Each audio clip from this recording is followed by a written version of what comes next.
Hello WebAssembly friends, and thanks for tuning in. Today's video is all about observing spin apps using the .NET Aspire dashboard. So without further ado, let's get started.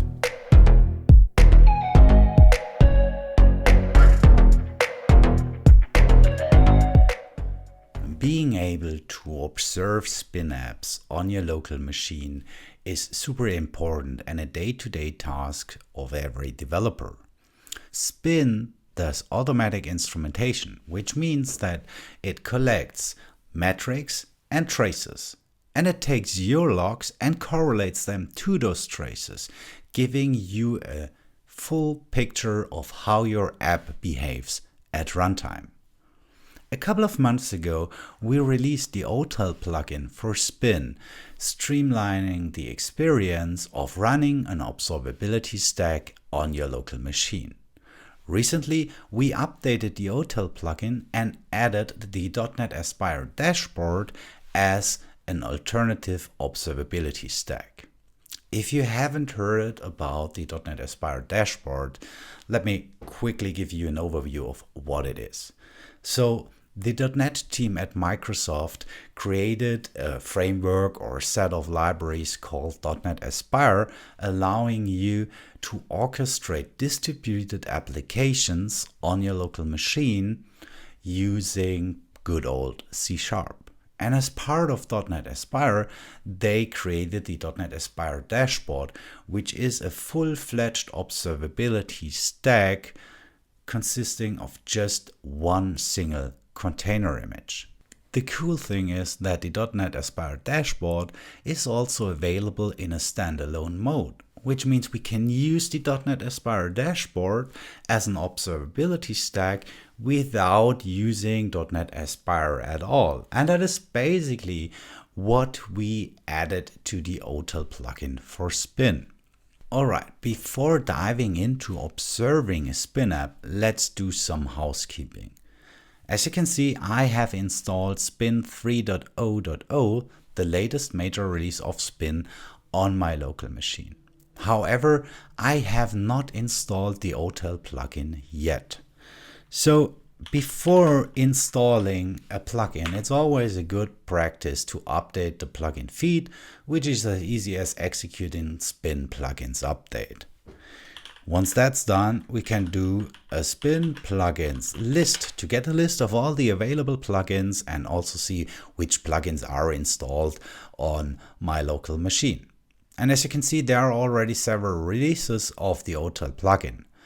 With the version 0.1.3, we added .NET Aspire. So let's go and install that one. That's a Spin plugins install otel. Let's confirm the installation. The Spin otel plugin leverages Docker and Docker Compose on your local machine to run the desired observability stack. So let's verify that Docker runs on the local machine and works as expected. We can do so by doing a docker run hello world. So hello world is an image provided by Docker Inc. And once the invocation of that image has been completed, we remove the container again from our local machine to have a clean state. As you can see, we get a nice message from Docker, hello from Docker, which indicates that our Docker installation works as expected. So we can clean up the terminal over here and move on. First, we want to create a Spin app that we can use to explore the .NET Aspire dashboard. Let's do a Spin new. Let's use the HTTP-Rust template, accept the defaults, and call the app Observing Spin Apps. Let's go into Observing Spin Apps and let's execute a Spin build, which gives us enough time to have a sip of great coffee. Okay, once the Rust code is compiled down to WebAssembly, we can move on and take care of creating the observability stack. We can do a Spin otel setup. And with version 0.1.3, we added the -- aspire flag that you can specify to instruct the otel plugin to use .NET Aspire instead of the default observability stack, which is PLG. Let's do spin otel setup -- aspire. And within a couple of seconds, if you execute that for the first time, it obviously has to pull the corresponding container image to your local machine. Then it configures everything and runs .NET Aspire dashboard using that Docker image. So we can do a Docker PS over here, and you can see 22 seconds ago, .NET Aspire dashboard has been started on our local machine. Now we have to run our spin app. Usually you would do a spin up, which launches the spin app on localhost port 3000. However, in order to make spin emit telemetry data to the OTLP endpoint of the Aspire dashboard or of your observability stack, we have to set a corresponding environment variable and make that available to spin.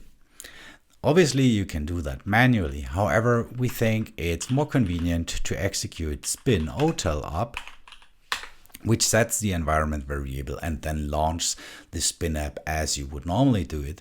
So again, we see serving on localhost 3000 over here. Let's create a new terminal instance and let's curl our spin app a couple of times. So that's 4 requests, more than enough to explore the .NET Aspire dashboard. Again, you can do a spin otel open Aspire. This will open the Aspire dashboard using your default browser.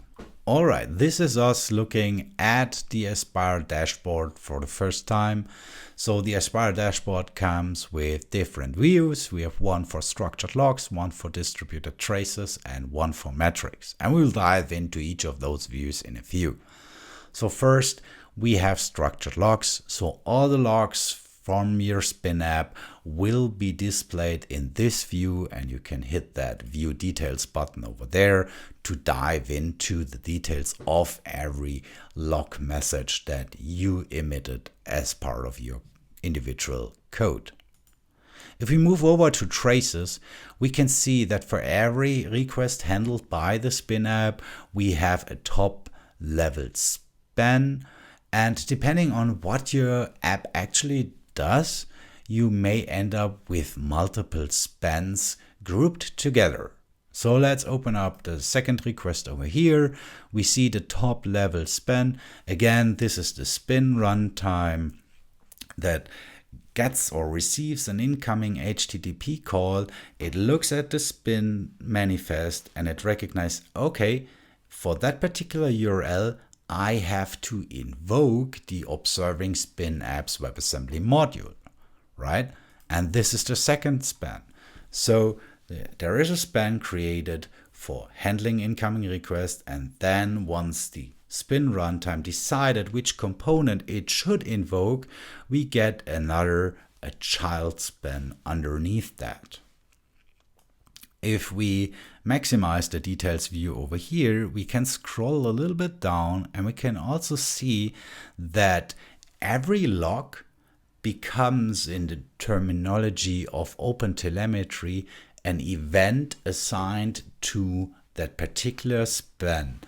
So we can see, as part of executing the observing spin apps component, the code emitted a log of type info, which is called handling request and the URL. Awesome. Next, we have metrics. So spin exposes the request count as a metric. And again, the .NET Aspire dashboard does a great job in giving us a nice graph. So we can, track the invocation count over time. And you can see, that graph going up and down, mimicking the actual amount of requests handled by your spin app. So this is the Aspire dashboard that we can use to observe spin apps at runtime on our local machine. So the spin app was a Hello World app. But what if we take a look at a more sophisticated spin app? First, let's clean up everything. So there's a spin otel cleanup command. You can also provide the remove flag over there to basically remove the underlying Docker container again from your local machine. All right. As part of our enterprise architectures and patterns repository, and you can find the link to that repository in the description down below, we have several sample applications illustrating what you or what one could build with Spin. And for example, I want to explore and observe a CRUD API written in JavaScript and using SQLite as a backend. Before observing the application itself, let me quickly walk you through the implementation. Let's start by looking at the Spin manifest. As you can see, we have again an HTTP trigger. All incoming HTTP requests result in the CRUD API component being invoked. And we have a variable on the application scope, which we also make available to the CRUD API component. We will take a look at that variable in a second. But first, let's have a look at the API surface. So this is a full-fledged CRUD API allowing us to read items, to create new items, update, delete, all those CRUD capabilities are represented over here. If we have a look at the handler.js, we can see, for example, get items is implemented using SQLite. We log some messages to standard out over here, like loading all items from database. Then we execute the actual query. Once we get back something from database, we log out how many items were discovered in the database, and then we create like the response. And as part of the response, we set some headers. And on top of the default headers, like content type, application JSON, we also set an individual x-spin-runtime header. And the value for that particular HTTP header is pulled from the application variables. So this is Spin's implementation of WASI-config that allows us to read that value. Okay. What else do we have? We obviously have a SQL file that we use to create the database if it does not exist and seed some data so that we can actually get something back when invoking the read all items endpoint. Cool. Let's move back to the terminal.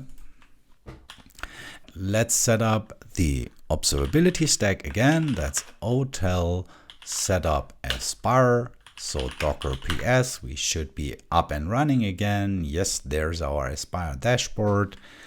And then we can do a spin otel up and use the -- flag to forward all these flags to the spin up command, which is executed by spin otel up. So we use the -- SQLite to ensure that our database is created upon starting the spin app, and we specify the -- build flag to ensure that the source code is compiled down to WebAssembly before executing the app.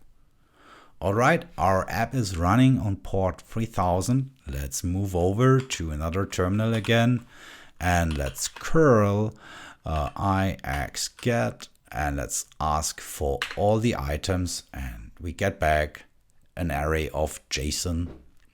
So we can also have a look at an item with that ID, and we get back a single item. Let's go ahead and ix_post, create a new item.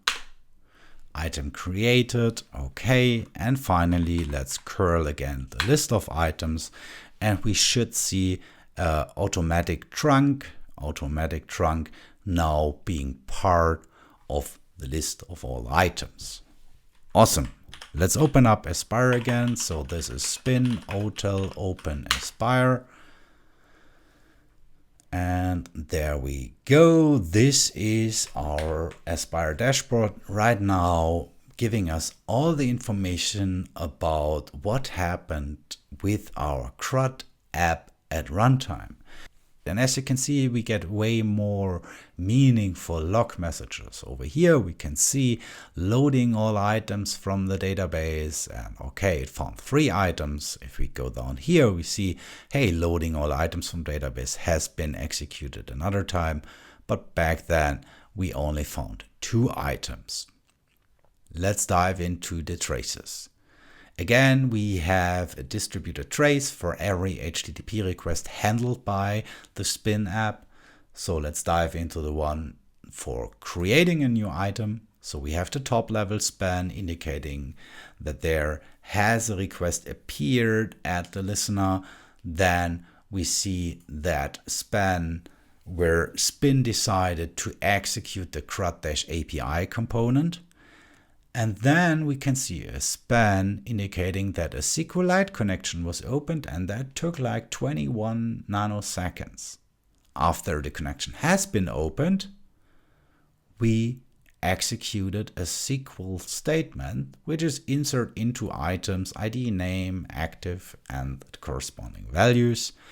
And after that, we created the HTTP response. And as part of that, we used WASI-config, so Spin's implementation of WASI-config, to read a configuration value that became the x-spin-runtime HTTP header that we sent back as our response. Last but not least, we also have metrics over here. Again, let's select the Spin app. We can see the request count. 4 requests were executed or were handled by our Spin app. And this is how easy it is to observe Spin apps using the .NET Aspire dashboard. I hope you enjoyed this short video and learned how you can observe your Spin apps using the .NET Aspire dashboard, which is an incredible single container full-fledged observability stack. That said, see you next time.